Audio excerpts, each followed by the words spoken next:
Well, here we go again, another day on my high school football spring special. 30 teams in 30 days. Today, we're headed to the Eastern Shore to talk some Pirate football. Let's hear it for Fairhope. Hey there, I'm Fox 10 sports anchor Simone Eli. It was another beautiful spring day outside, which brings another exciting day of my high school football spring special.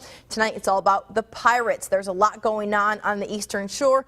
Fairhope will move up to the new 7A classification in arguably the toughest region with teams like McGill-Toolen and Foley. Now, last year, the Pirates finished second in the region after falling to Daphne, but a new year starts in the spring. Now, recently, I sat down with quarterback Gray Jackson, receiver and D-back Desmond Samuels, and of course, head coach Adam Weingarten to talk about spring ball for the Pirates. Here's my conversation as 30 teams in 30 days rolls on.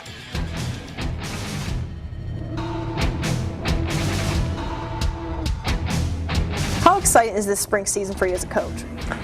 I'm really excited because, this is going into our third year here, and seeing a lot of the guys that have come through the program, for their freshman, sophomore, junior, senior year. And the fun part about coaching is the relationships you have with the players, watching them develop over time. Everybody's really excited about getting spring started because we got a lot of kids that need to prove themselves that we think can do really well and help our team in a positive way. And, it's just a time for everybody to get narrowed down to who's actually going to be a good player. See where you are as a team. You see what your strong suits are, see what you have to improve on in the off season or the summer. We just want to see what all we can work with, see what all we don't have, see what all we do have. Now, being the senior quarterback, a lot of guys are looking up to you. Mm-hmm. How do you lead them on and off the field? By example. If you set the good example, people are going to follow you. People are going to want to follow you.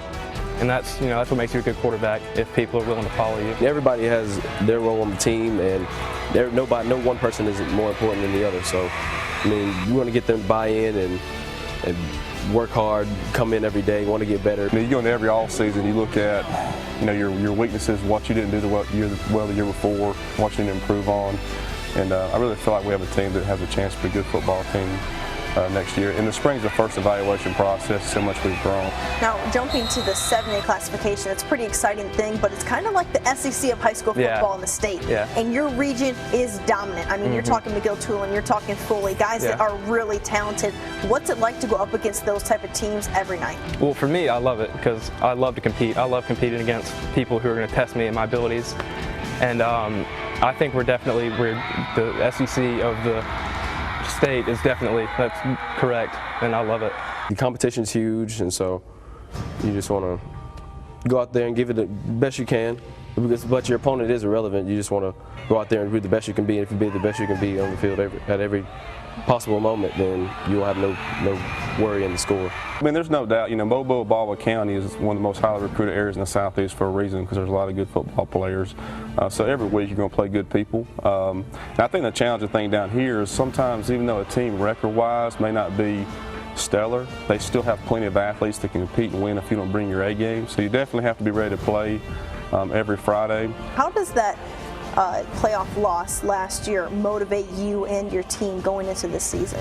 Well, every year, obviously, unless you win the last game, it's disappointing. So obviously that was a disappointing time for our football team to get beat in the playoffs. Well, it's tough when you see all your best friends who are seniors lose their last game, and they're so devastated and so upset that, you just don't want that. You don't want that to happen again.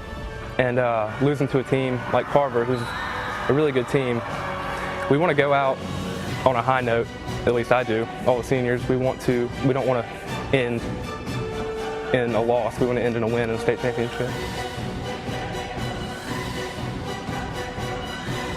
All right, well, here's a recap from Fairhope's last year. The Pirates finished a very respectable 9-3, losing to Carver Montgomery in round 2 of the state playoffs. Now, Fairhope didn't score a bunch more than they allowed, and well, that's never a good sign. But here is a sign of something positive. When I say Fairhope is an up-and-coming powerhouse, I mean it. Look at this. The Pirates have advanced to the postseason for 13 straight years. In the past 5, they've won at least one game in the playoffs. So pretty impressive there. We'll see what Weingarten and the Pirates have in store this fall.